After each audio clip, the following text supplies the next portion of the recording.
And in today's animation analysis, it's Marvel's turn with their What If series.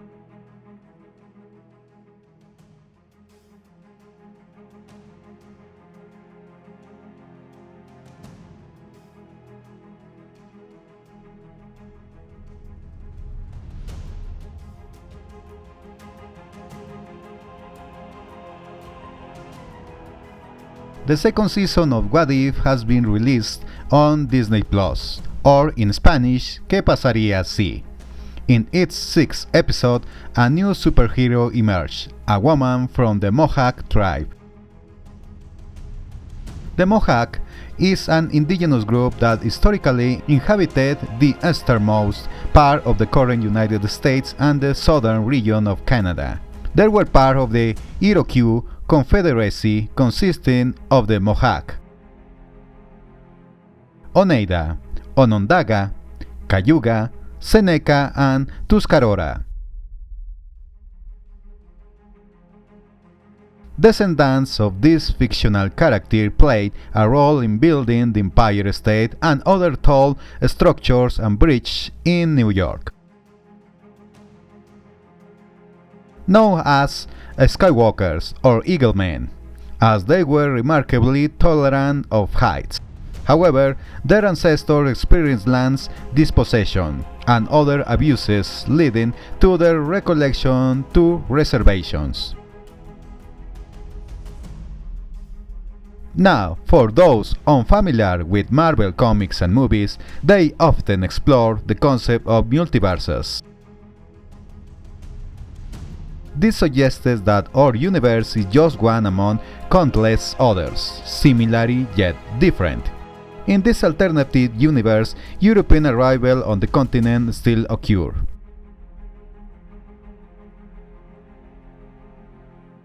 The Mohawks are present near what is now New York, and the protagonist named Kahhori belongs to this group. In their territory, a device called the Tesseract fell, containing a gem that controls time. This blue gem, along with others in the comics, possesses powerful abilities to alter reality. The Tesseract originally belonged to the Norse god Odin, but in this alternative universe, Asgard faced Ragnarok, a Nordic equivalent to the Christian apocalypse. After Asgard's destruction, the Tesseract survived and traveled through space, eventually landing near the protagonist's birthplace generations later. Kahhori had a little brother, and one day, while exploring the forest, they ventured to the Forbidden Lagoon where many of their ancestors had disappeared. This happened because the gem opened a dimensional portal called the Sky Wall, with the lagoon serving as the entrance. But at that moment, the Spaniards arrived in search of wealth and the Fountain of Youth.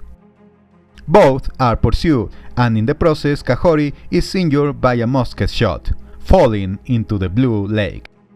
As she sinks, she is transported to the other dimension, where the Tesseract imbues the place with its power, granting powers and immortality to its inhabitants. In this new dimension, Kahhori meets others from the group and begins to understand how the world works.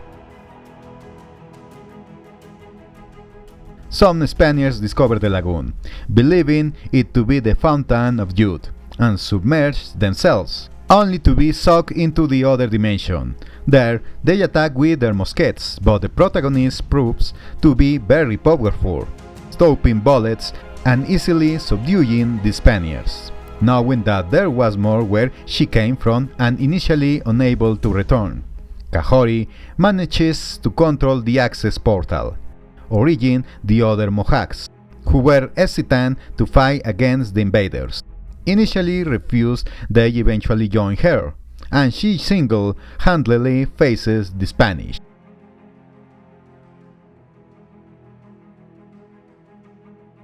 In the battle, she defeats many, but is struck by a cannonball, stunning her. Just as it seemed almost the end, the other Mohawks appear and defeat the Spanish and their ships. After some time, we find ourselves in the Spanish court, where the Queen is informed that all expeditions to the New World were destroyed, and the continent is lost. The Queen refuses to accept it, but then a portal appears, and Kahhori and other Mohawks emerge. Speaking in Spanish, Kahhori offers a truce, but the Queen refuses, and they are attacked by the guards. Using her powers, Kahhori disarms them and subdues them. Without resolving the conflict, Doctor Strange, another fictional character and interdimensional sorcerer, appears through another portal. He tells Kahhori to join him, as there is a greater threat in another space-time. This concludes the chapter. It's important to note that discussions on the conquest or invasion of the continent can trigger strong reactions, especially online. This animation, within its creative context, explores the premise of what if, allowing for imaginative scenarios and alternate outcomes that show us that it lacks historical accuracy, as it deals with an alternate reality to ours. Thus, this chapter and the entire series only had nods to historical events, along with comic book heroes and villains. Let's analyze it in light of all the criticisms it generated, starting with some Spaniards. They are pro-Spanish or casual protesters. There were complaints that the Spaniards weren't portrayed very negatively, alleging that things did not happen as depicted. Let's remind these critics that this is an alternate universe. Therefore, such claims lack substance. But even considering historical rigor, the events portrayed were depicted gently when compared to real events. As seen in the animation, not only Spaniards but also English, French, Portuguese, Dutch, and others arrived on these continents, with the intention of becoming rich at the expense of others. European powers took territories, created colonies, developed the slave trade, burned towns and cities, imposed their religion and laws, and much more. Also, as seen in the episode, many Spaniards pursued myths like El Dorado or the Fountain of Youth.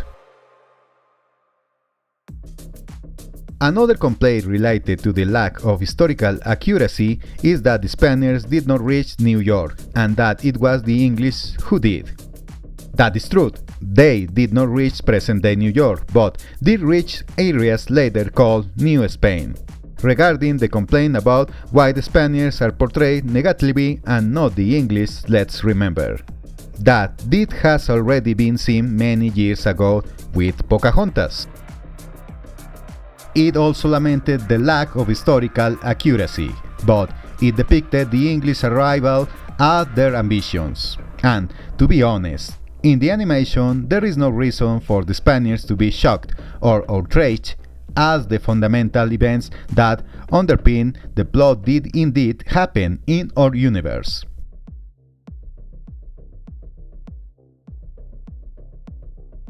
Woke and anti-woke criticisms. Another highly polarized sector is the woke and anti-woke. But what is this word? The Oxford Dictionary defines woke as being aware of social and political issues, especially racism. Woke is also an English verb conjugated in the past tense, derived from the present to wake, meaning to awaken. In the past tense, woke translates to I woke up.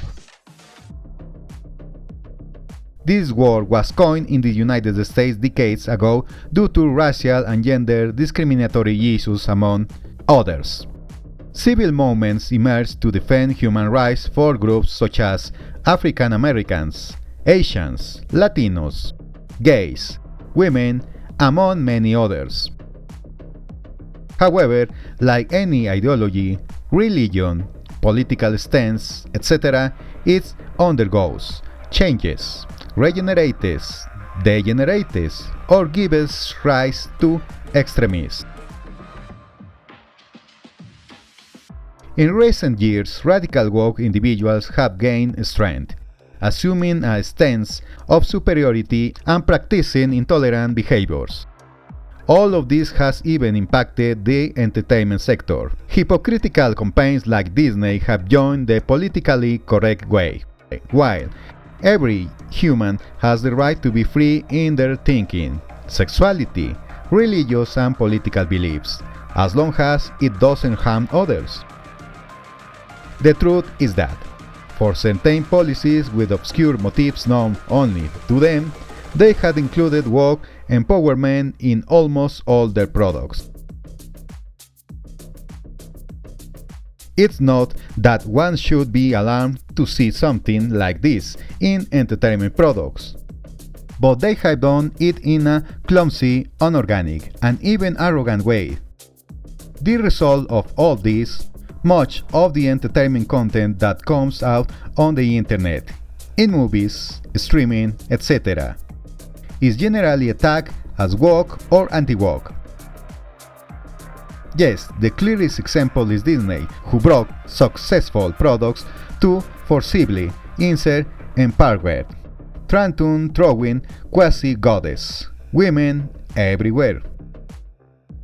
While perhaps this animation wasn't as blatant about the inclusion of Kahhori as the protagonist and savior of the war, the reality is that this atmosphere of criticism, whether one likes it or not, gives many the impression that with Kahhori, the image of indigenous groups is being unduly exploited.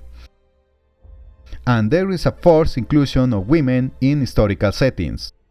Once again, we had an empowered character join the ranks of Rey, Captain Marvel, and others, automatically facing rejection for many due to Disney's perceived double standards.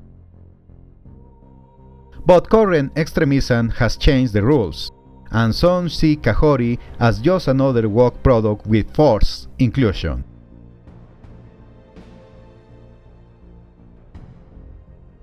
Pro-indigenous viewpoints. Just as there were Hispanics who were bothered by the portrayal in the animation, there were those who loved it. As a kind of revenge, they revealed in seeing the Mohawks now attacking and invading Europe without an invitation.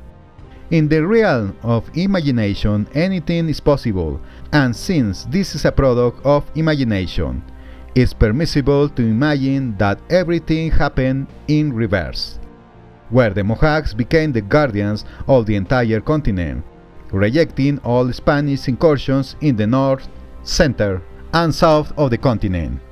However, the reality is that what happened, both good and bad, cannot be changed. So, this kind of pride is like a placebo, stimulating imagination and pride, but practically ineffective.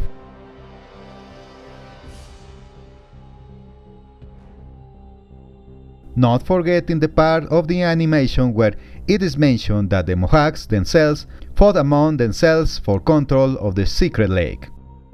This is another historical fact that, even in another universe, aligns with our own. The invasion or conquest of the continent wouldn't have been possible without the internal divisions among indigenous groups, however also fighting for power.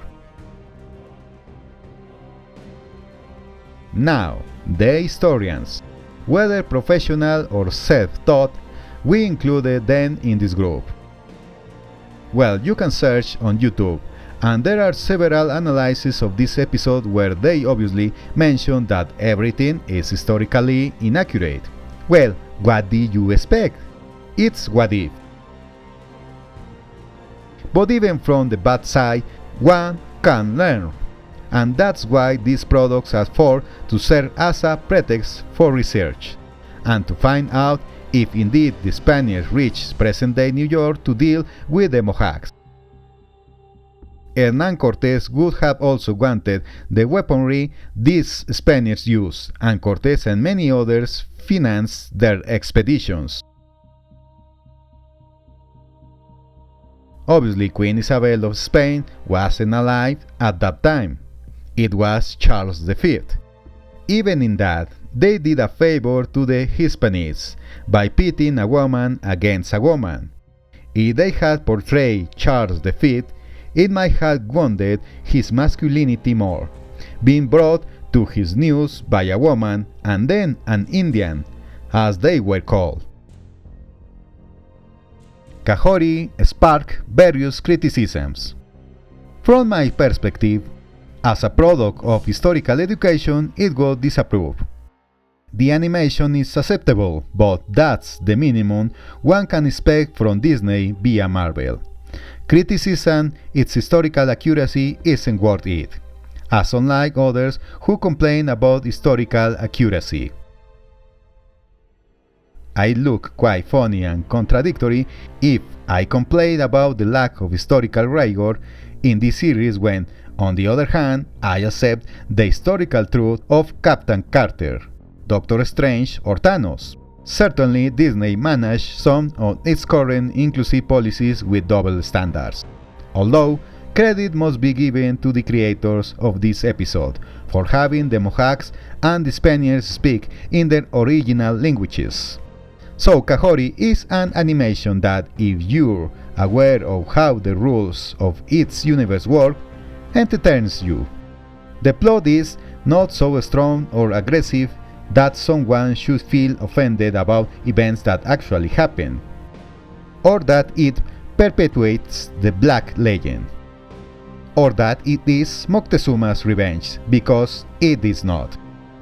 Therefore, if you watch it, turn off your brain for a while. Watch it and let it be the starting point for studying the historical aspect it touches on and find out how accurate or inaccurate they are. So tell me if you watched it and how you found this What If episode, when Kahhori reshaped the world.